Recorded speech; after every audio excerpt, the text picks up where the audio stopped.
Today's lesson is lesson 5. As we work through these lessons, we look at them both from the student perspective as well as from the teacher perspective. So there'll be times where you are going to be the student and I'm going to walk you through how this lesson, the content of this lesson and how I would teach this lesson. And then sometimes I'll talk to you and give you teacher tips along the way of how to teach and facilitate this lesson to your learners or to your children if you are a parent. So each lesson is in the lesson plan, provides you with all the information you need on the at the beginning of the lesson to know what this lesson is about. Last week in lesson 4, or on Tuesday in lesson 4, we looked at making Panda walk in place. We looked at 2D animation and how we can use costumes in mBlock to give the appearance of an animation effect taking place. And so we used 2 different costumes to make Panda's appearance with the Panda's legs move back and forth. And Panda hadn't yet moved across the screen. Panda was just walking in place because we gave this animation effect using the costumes. We're going to continue with that in today's lesson, where we're going to actually take the animation and we're going to have Panda move while Panda is walking. So Panda will have that 2D animation effect of the walk, but we're going to have Panda move forward while that happens. So in today's lesson, our objectives is to create a program in mBlock that contains multiple sprites. This will be our first program where we add additional sprites to it. We'll use the motion blocks in mBlock to control the motion and the position. We're going to position using X and Y coordinates, so we'll have a math connection in this lesson, as well as explaining the importance of setting a position at the start of the program. We're going to use multiple sprites in this that are running separate programs. We're going to see that each sprite in a mBlock program can have its own sequence of actions happening, and they can happen simultaneously. We're going to utilize the coordinate plane and the XY positions to move and to position those sprites. And we're going to combine the costume changes that we learned in lesson 4 with motion blocks to animate a sprite walking across our stage.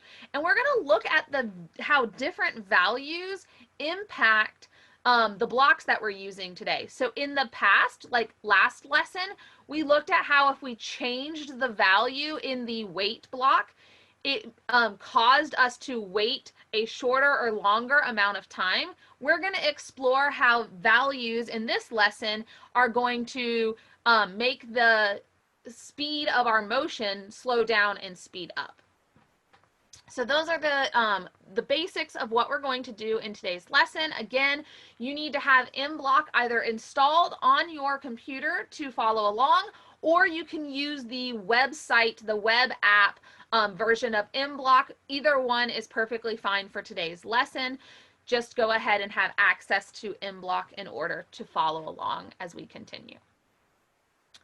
We do provide the CSTA and IST standards. I do not go over them in the videos, but they're there for you to review as you look at these lessons. Each lesson begins with a warm-up, which reviews the prior lesson. So as a review, we're going to look at what we did in the last lesson. At this point in time, I'm going to switch over to the slides. Those of you who have these files, you can follow along with the lesson plan as well. But since I'm going to be teaching this to you, I'm going to put my teacher hat on and I'm going to head over to the PowerPoint slides and show this from the slides. As a reminder, the slides have the student-facing content. It does not have the behind-the-scenes teaching tips included in them. So if you're doing this at home or you're using this with your distance learning, the slides are definitely something to show or give to the students. I would not give the lesson plan to the students because the lesson plan provides the answer keys and the solutions as well.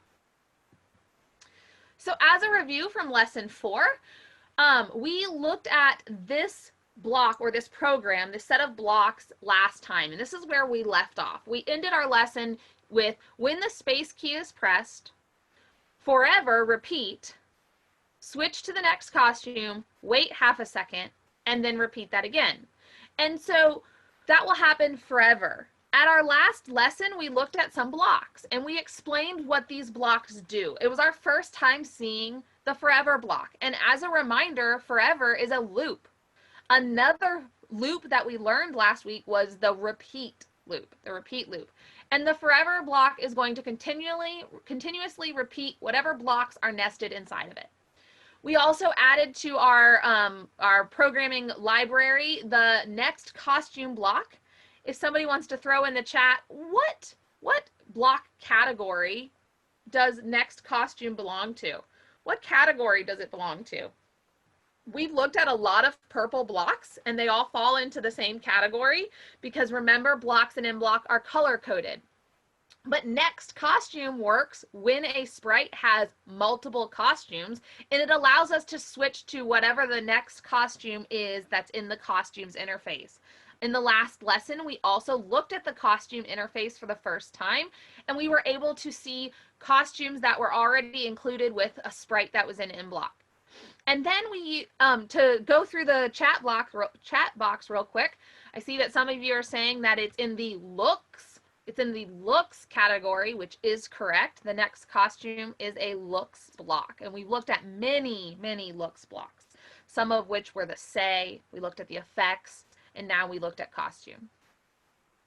Also, we looked at a control block, and that was the wait 1 second, and that allows us to pause the program and wait the specified amount of time. So it allows us to add a delay into our program, which is a great tool that we used, and we used that in the last lesson to slow down how quickly Panda looked or appeared to be running in place. Because without the wait block, Panda was running very fast. So we've now helped Panda walk in place. Remember, Panda didn't know how to walk, so we taught Panda how to walk in place. But now, Panda does not know how to run or move forward. So, Panda has decided to enter an upcoming race, and we need to teach Panda how to move forward. So, we're going to help Panda compete in this race. So, we're going to add to our programming knowledge in order to help Panda race and help Panda run. Okay?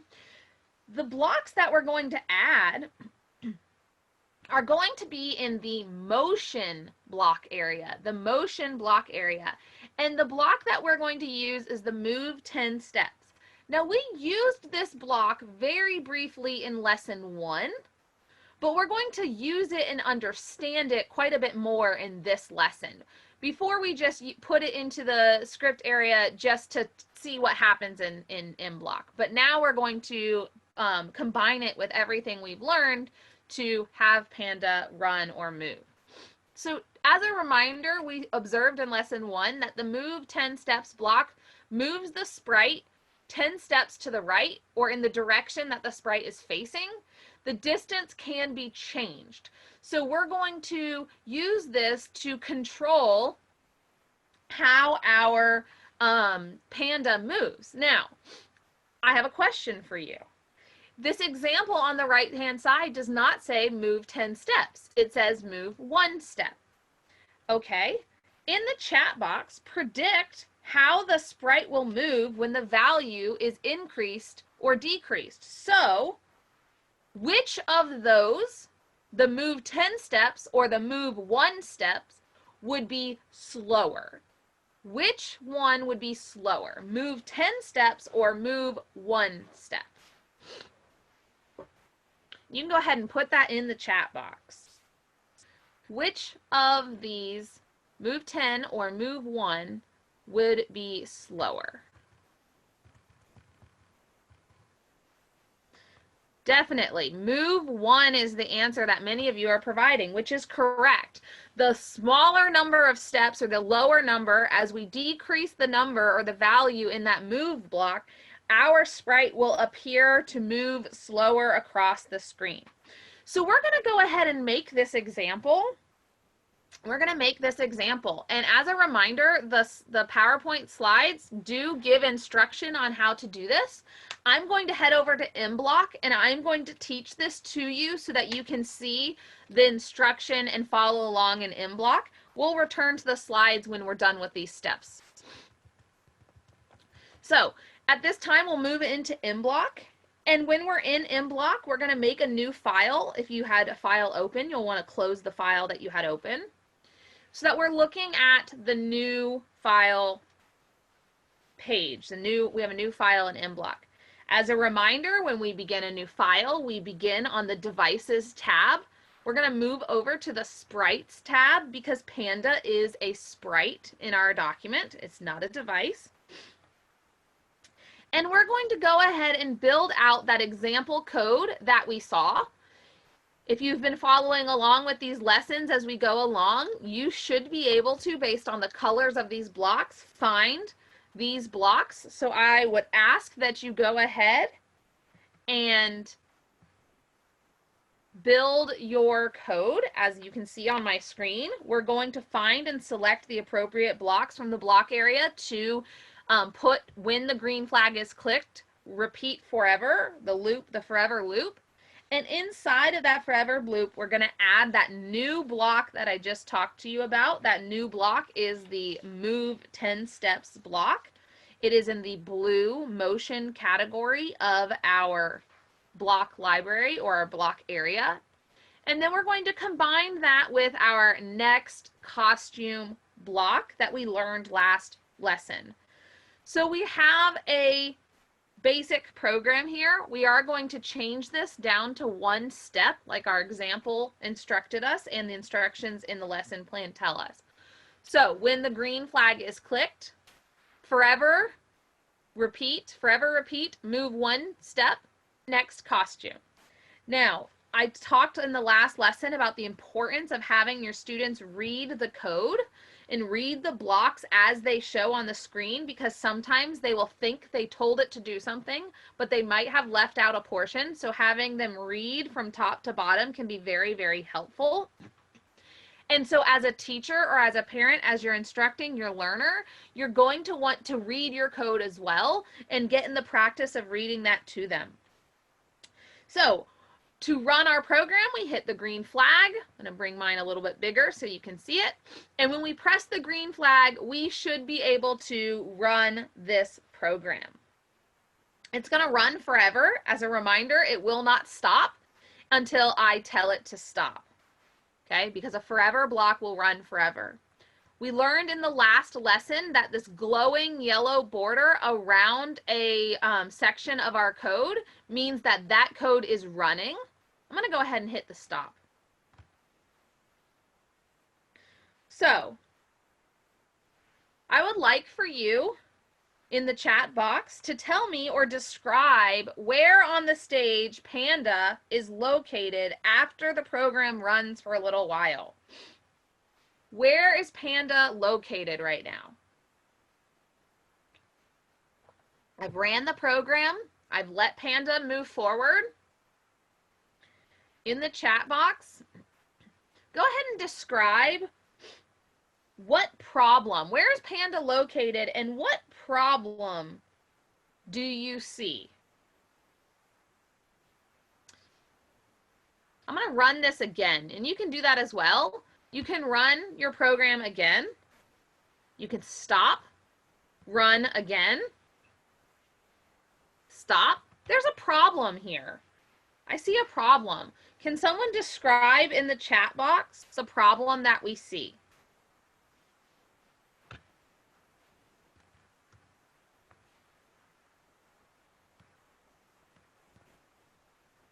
Okay, Panda is on the extreme right or the far right of our screen. Panda's off the screen. Somebody suggested that we drag Panda back, which is an option, but I'm going to teach you something different in this lesson. But we did learn in previous lessons that we can click and drag Panda to a new position. But that doesn't solve the problem forever, because every time I run this program, Panda is still going to get stuck on the edge of the screen. Okay, so he walks to the right and gets stuck off the edge. Okay, so what we're going to do is we're going to solve this problem. Great observations, everybody. Great observations. So we're going to learn in this lesson how we can position a sprite using some blocks from our block area from our library instead of manually having the user drag Panda every time. So we don't want to have the user drag Panda. As the programmer of a program, we get to be in control, and we get to control Panda through the programming blocks that we add to our program. So we found that Panda got stuck or ran to the right edge of the screen, but appears to get stuck there. Okay? Panda will remain in the same location at the end of the program when we try to run the program again, because Panda's position has not been set in our program. We have not anywhere in this program given a position for Panda. So we're going to have Panda start on the left side of the screen. We're going to make Panda start on the left side of the screen when we click the green flag. We can use, I'm going to go back to our slides to show this to you. We can use, here's an example, it's in the slides, we've watched it on the screen, but we can use this new block, the go to XY coordinates block, in order to modify our program, which you can see in the example, to give Panda a starting position on the left side of the screen. Every single time we press the green flag, Panda will move over to the left side of the screen before moving forward. That's a really awesome tool that we can use to control our program better. Okay? In the block area, we will head over, well, the function of this, real quick, the function of this is to set that specific position, and we're going to use X and Y coordinates to do so, and we have a horizontal and vertical plane for these in X and Y coordinates. Okay, so let's take a moment to look at our X and Y coordinates of our stage in mBlock. In mBlock, we have an X-axis, which is our horizontal axis. It's the blue line on this image. And then we have a Y-axis, which is the vertical axis, and it's the red line on this image.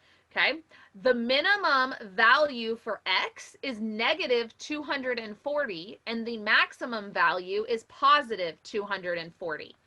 There is an orange dot in the center of this axis in this diagram, and that is X0, Y0.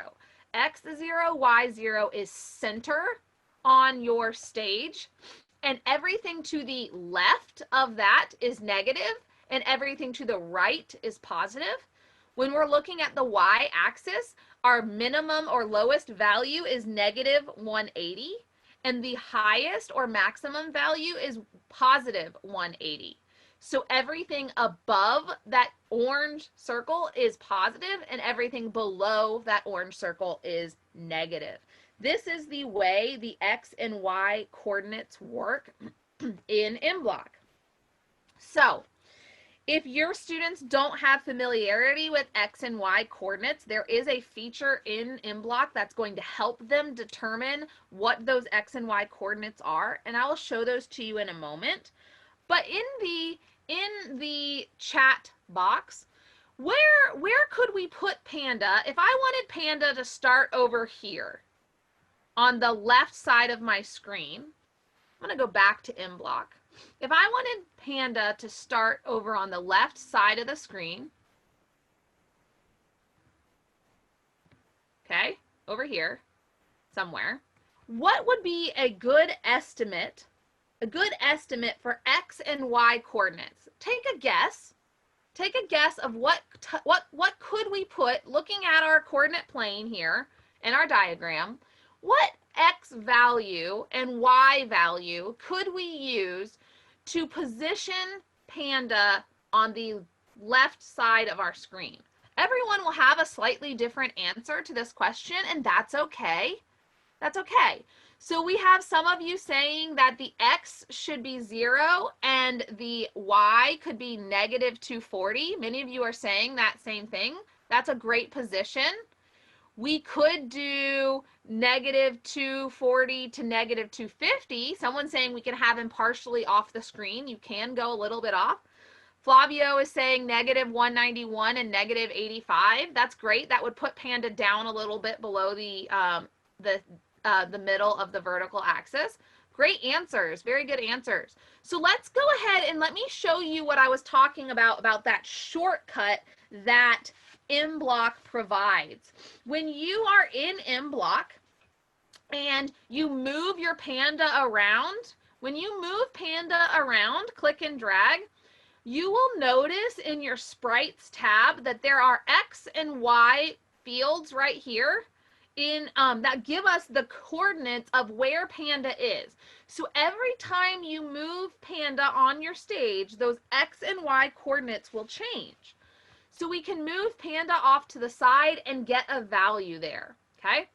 When we are in our motion blocks and we go and we find the X and Y coordinate, the go-to XY block, when we move Panda around on the screen, those X and Y coordinates will also change in that block. So go ahead and put Panda somewhere on the left side where you want Panda to be, and then you can drag the go-to XY block over and put it between our when green flag is clicked and our forever block. It should be above the forever block, and it will be the coordinates that Panda will begin at when we run our program. Every time we run our program and we start it over, Panda will begin at that XY coordinate. So I'm going to stop and run my program again, and you will notice Panda begins at the left part of the stage when we run our program again. So now that we have looked at moving Panda forward, Panda's now moving forward, and it was as simple as using the move steps block inside of a loop. And we have positioned Panda with a starting position on the left side of the screen. We're now going to continue to build out this story. Panda is entering a race, and Panda's friends have come to cheer Panda along while Panda races in the race. We're going to add a background. We've learned how to add a background previously, so we're going to go to the background tab. We're going to click the plus sign, and the background that we're going to add is the playground background. As a reminder, there is a search box where you can search for the background that you would like to add.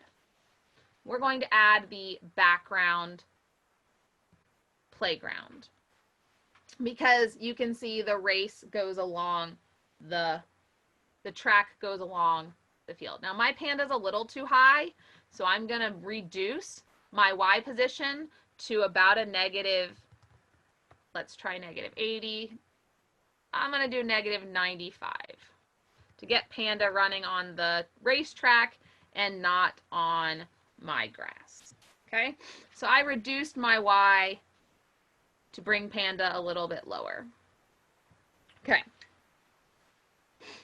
We're also going to, now that we've added a background, we're going to continue to set our scene, and we're going to add another sprite. We've not done this before. So in order to add another sprite, we're going to come back to our Sprites tab, and you will see the plus add icon in our Sprites area.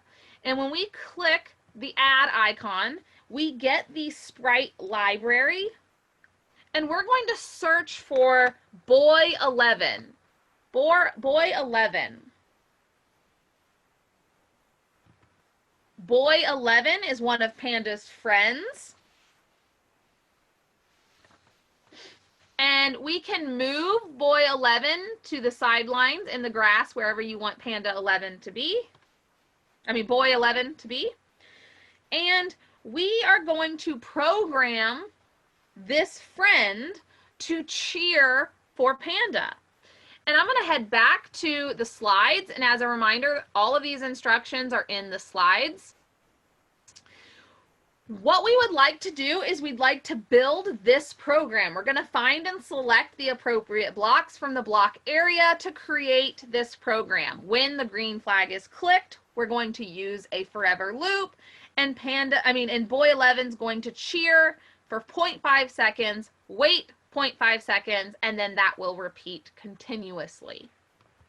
That will repeat continuously.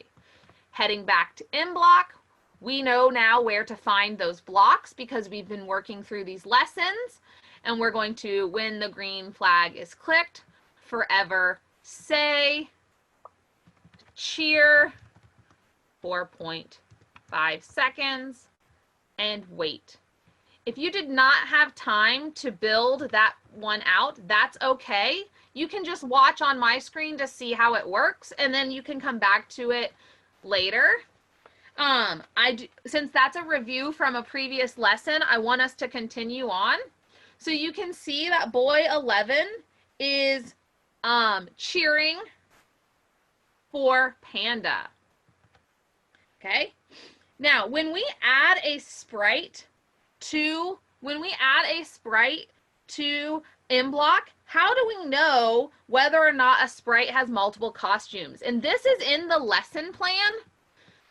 In the lesson plan, as a reminder, there are some timeout pieces of the lesson plan that are behind the scenes. These are not in the PowerPoint, but these are there for you as a teacher to have some additional understanding of how mBlock works. So when we are adding a sprite to our library, to our program, reminder, you can come here and look at costumes, and we can see that boy 11 only has one costume. If I were to add a sprite, and I'm going to search for boy, and when I'm searching for boy 15 has a little icon right here in the top left corner, and when I hover over boy 15 moves. Do you see that? It animates. That is because boy 15 has multiple costumes, but boy 11 does not. There's no icon in the top left corner, and boy 11 does not animate when I hover over it. That's an important tip for when students are selecting sprites to add. When you hover over sprites, if they have multiple costumes, they'll have that icon next to them, and they will animate when you hover over them. Okay, and so you can begin to look, and you can see when you're looking for a sprite that has multiple costumes, and I'm not finding, these ones don't, but you can see when you work through which ones do. Okay, so the independent practice of this lesson has students add boy 15 to this project. Another tip is I'm going to run my program, and I want you to identify a problem. And we're going to see that problem right now. Do you see that Panda is running behind? Panda is running behind my other sprite. So how do I change the order of my sprites? That's another question here. How do I change the order of my sprites on the stage? Okay, in order to change the order, the last sprite to be moved will become the top layer. So right now, the last sprite that I moved my boy down into the grass. Well, if I click and drag on Panda, Panda will now come on top. If I drag boy, boy is on top.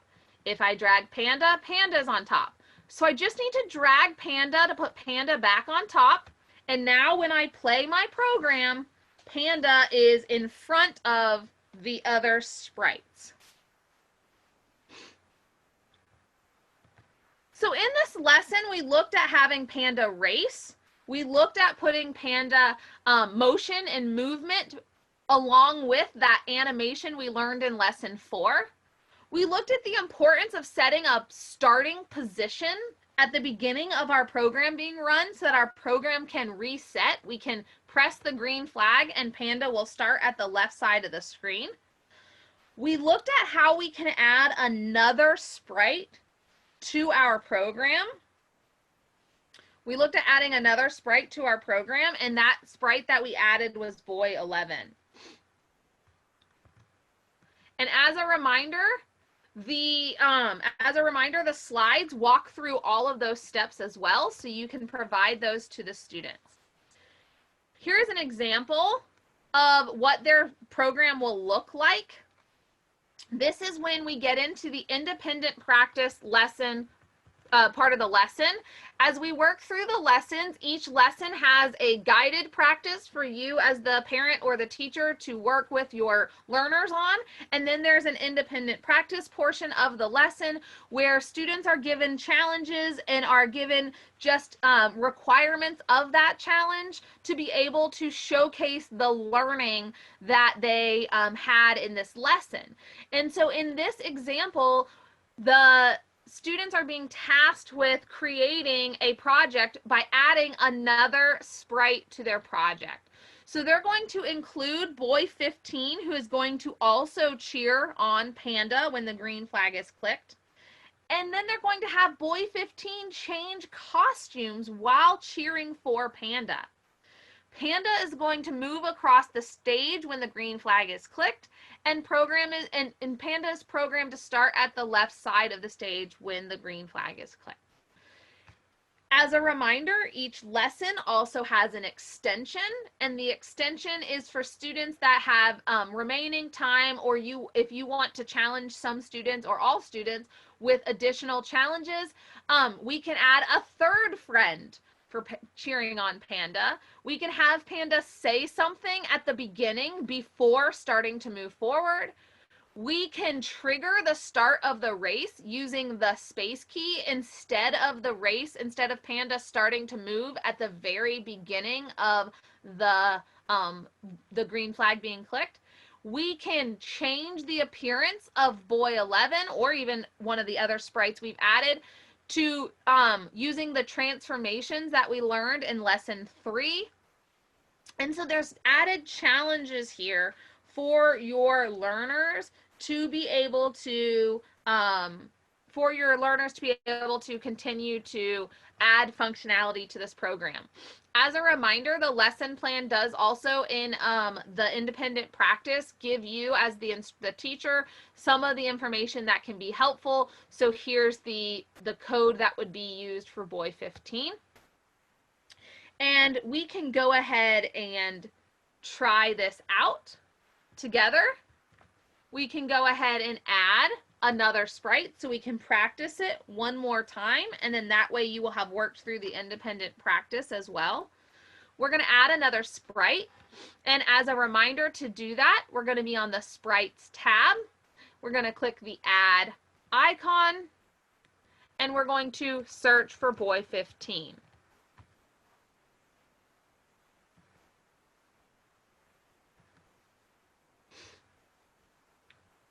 We're going to position boy 15 where we want him to be. And there's going to be a problem. I'm going to run my program, and right away I see a problem. What problem do I have? In the chat box, what problem did I just make? Something is wrong with my program.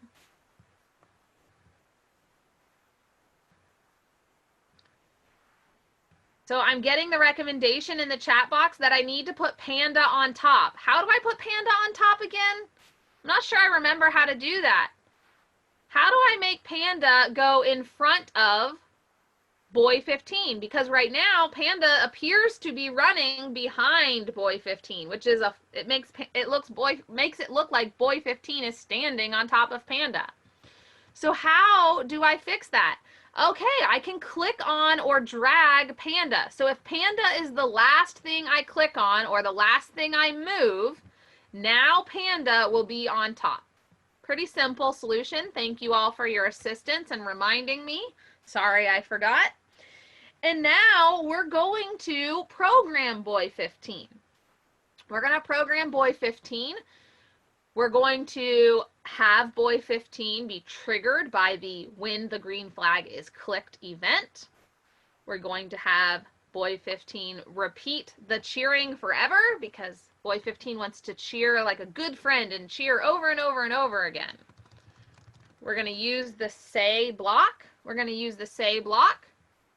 And then we're going to use the wait block in order to control that timing. And you can change this timing to however you want it to be. That is your choice. When you are working in mBlock.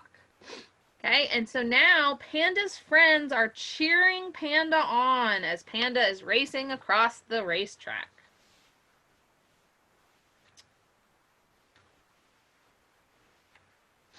Okay, as a reminder, there are a few ways to save a project when you're working. So you can, if you are logged into an online account, which we have discussed in previous lessons, you can save your, you can go to File, you can change the title at the top first, which we'll call this Panda's Race. Okay, and we can save it. And if I were to save this right now, because I am logged in, it is going to save it to my online cloud account. If you are not logged in, that will not be the case, but mine saved to my projects folder on my profile on my online account. It has not been published, so it is not visible to the world, but it is saved online. I can access it on multiple devices. If you would like to save to your computer, as a reminder, File, Save to your computer will allow you to save this on your computer if you would like to save it there. I'm going to come back to this file in a moment, but I want to go back to the lesson plan to close out the lesson plan. I'm going to teach you a little bit today about Google Classroom and how mBlock integrates very seamlessly with Google Classroom. So we're going to use that file as an example in a moment to do that. But for now, I wanted to go back to the lesson plan and to remind you that the lesson plans close out with a wrap up.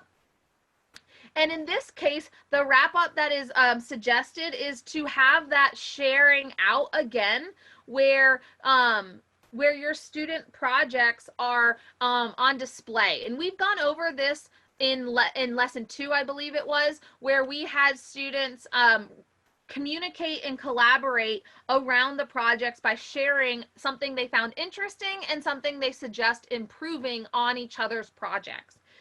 As a reminder, it's very important to encourage this type of communication early on in your lessons and in your instruction so that your students can get practice doing this and can build up to having more complex conversations as you continue to do projects in mBlock and in your curriculum. They can, when you get to bigger and harder projects, they have had practice having this type of feedback and receiving this type of feedback. And feedback is an important part of building programs because the programmer programs their project or their program for a user, not for themselves. So getting feedback from your users is an important thing to incorporate into your classroom. We'll head back to the slides. And we're going to close out with the review questions at the end of the lesson. And as a reminder, every lesson has 3 to 4 review questions at the end of it. So which category did we find the Move 10 Steps block? Which category did we find this block in?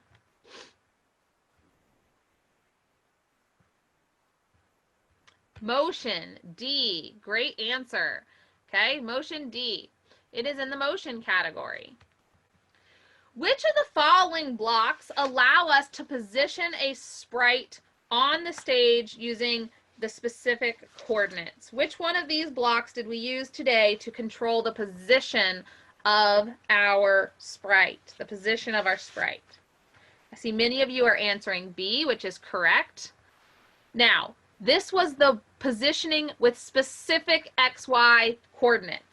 You can see that there are in options C and D, those both refer to positions. However, those were not specific coordinates, and we have not learned those blocks yet. Okay? And which of these programs has the sprite running the fastest? Which of these programs would have the sprite running the fastest. Now, there are two different parts of these programs that are controlling speed. So this one's a pretty complex question. Which of these would be the fastest? And we will look at the answer as to why.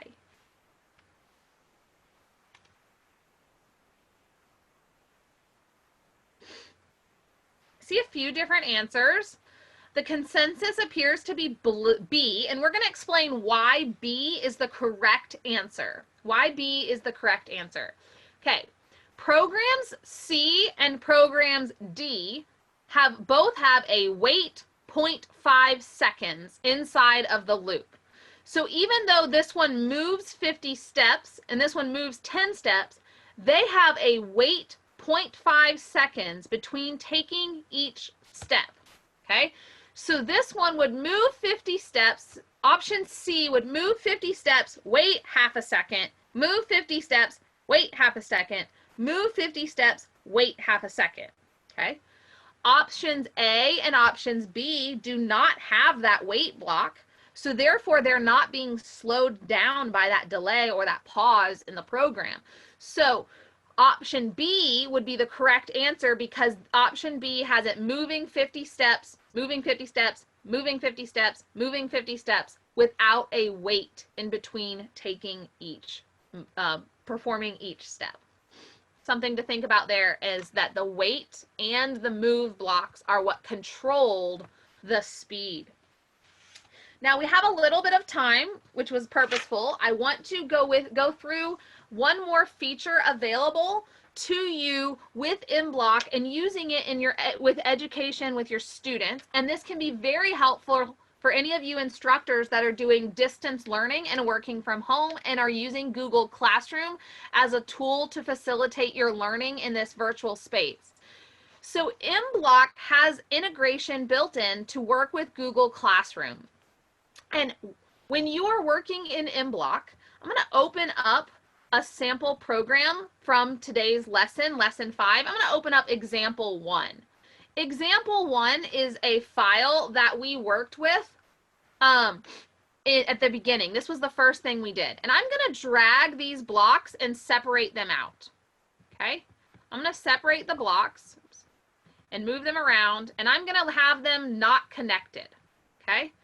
Some of you may decide that you want to provide students with starter files so that they're not completely working from scratch.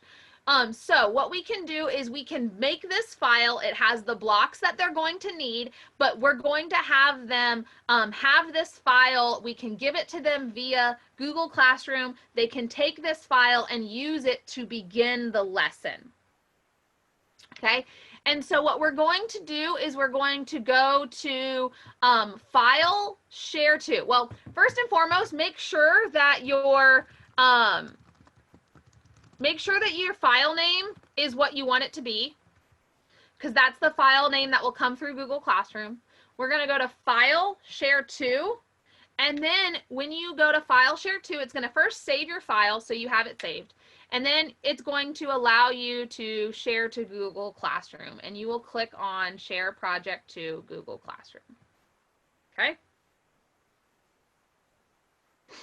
And when you do that, it will go ahead and launch Google Classroom. If you are already logged into Google Classroom, which I am, and I already have a class created for this class, so you need to have your Google Classroom already set up. I'm going to choose the class that I want to send this file to, and you have choices. You can create an assignment, you can ask a question, you can make an announcement, or you can create material. And so when you would use these, this is a starter file for an assignment, okay? But maybe you want to give a project that's broken. Maybe you want to give a project that has problems. Maybe you want to ask a question. Maybe you want students, maybe you want to say to your learners, what's wrong with this project? That's asking a question. Or maybe you want to say to your learners, open this project, like in lesson 1, where we had them open the project and play the Space Adventures game, and our question was to them, describe how this game functions. That's asking a question. So you can ask a question and have your students answer right into Google Classroom. So a lot of these lessons have those questions built into the lessons, and you can be assigning those in Google Classroom. But in this case, I'm going to create an assignment. I'm going to click go, and now I'm back to my normal Google Classroom environment. If you use Google Classroom, this screen should be familiar to you, and I'm going to say, using this starter file, you know, move the blocks to the correct sequence to make Panda walk across the stream. Okay, and then I can assign this and I can put points to it and all due date and all of that, like you're familiar with. And when you assign this to your classroom, it will confirm that that has happened. And when you view your classroom, you will see that assignment has been posted. You can view your students, but I can also go and view it as though the student would. When you do this, what this does is it provides a link to the web-based mBlock app, where when they click on it, a student clicks on it, and they go into the mBlock IDE. If they have an online account, they'll be logged in. If not, they won't be. And they will be able to edit this program. Now, right now, because this program is owned by me, I can edit it and it will change the original file. So I'm going to sign out and show you what this looks like if a student were to open it. If a student opens this file and they are not logged in, when they go and edit the file, it does not say save and publish at the top because they do not own it, okay? But they can edit the program. And then once they edit it, they can save it to their computer, or they can log into their own account and save this file into their account. And now they'll have a copy of it in their account. They can also download it, save it to their computer, and open it in the installed version of the program if you have the installed version and you'd prefer for them to work there instead of in the web-based version. But that is the integration that is available in Google Classroom, where you can easily assign and send mBlock files out to your students. So that's a part of the features of mBlock that we wanted to make sure we showcased. So at this time, that is my conclusion of lesson 5. As we move forward, we're going to continue to work with Panda. We're going to be doing some really neat things where we begin to interact with Panda. We're going to look at more user controls. We're going to look at how we can change the backdrop in the middle of a program, just like we change costumes. We have a lot of really exciting things to move forward with. I would like to, before we conclude, to remind you that we have a feedback survey that we have been using throughout in order to obtain feedback from you all. So if you have any feedback from today's session, please go ahead and share that feedback with us.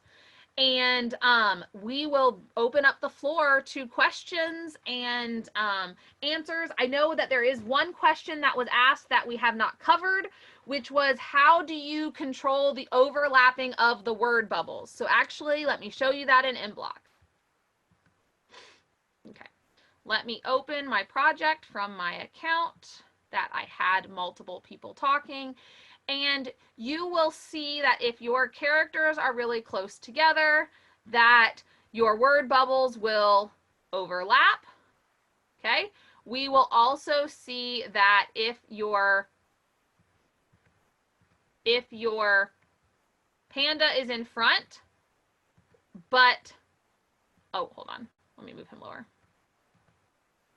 If your panda is in front, but when a word bubble appears, the word bubble goes on top of Panda. There is not a way in mBlock to control the word bubbles because how they stack, because the word bubbles are the last thing to appear. So when they appear, they're going to always stack on top. So they're going to be in the front. they're going to always be in the front. So my best advice for that is to position your characters so that the word bubbles aren't overlapping anything crucial. So right now they're off to the side, they're not overlapping anything crucial. There's not a way to have a word bubble show up behind another sprite. And I hope that answers that question. So I'm going to go ahead and stop sharing. I'm actually not using the Google Classroom feature as part of this this series. So we're not adding participants into the Google Classroom. But if you want to share your work, as a reminder, and I will provide the link to that, one really great way to interact with the learners is through the studio that mBlock has created. Please share your work and your files to this link. The link that I've given in the chat box will take you to, oops, sorry, let me send it to all panelists, I apologize. I mean, all panelists and attendees, apologize. Get that to the right person, sorry. Let me send that in the chat. There is how you get to the, ability to share your work and to show you again what that looks like. This is the avenue that we are using to share projects made during these lessons. So if you have created any projects that you want to share, you can add those projects. I will actually go ahead and go to my profile and I will share one for you. Oh, I signed myself out. I'll put my project in later, but you can add your projects into this by clicking on add a project, and this studio will let you contribute your project. So keep in mind that you can contribute your work there. Question for you. There was a question that came through about using the web-based version versus the install, and are there any other benefits or drawbacks to either one of them other than just having the software available offline? Right.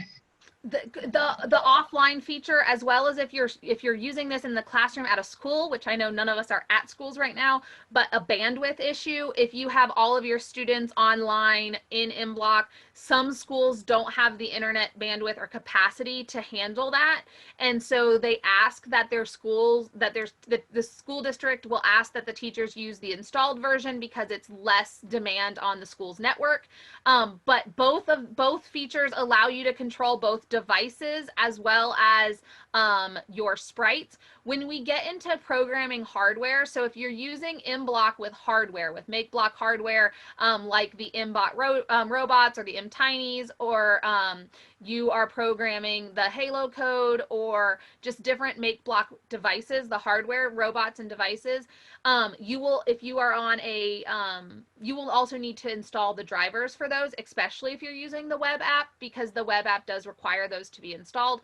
But for what we're doing with these lessons, both work perfectly fine. There's Okay. no features that are missing in the web app. The web app has all the same ability to edit. It's not like a device on like the that sometimes where on a phone it's different. The web app has the same functionality.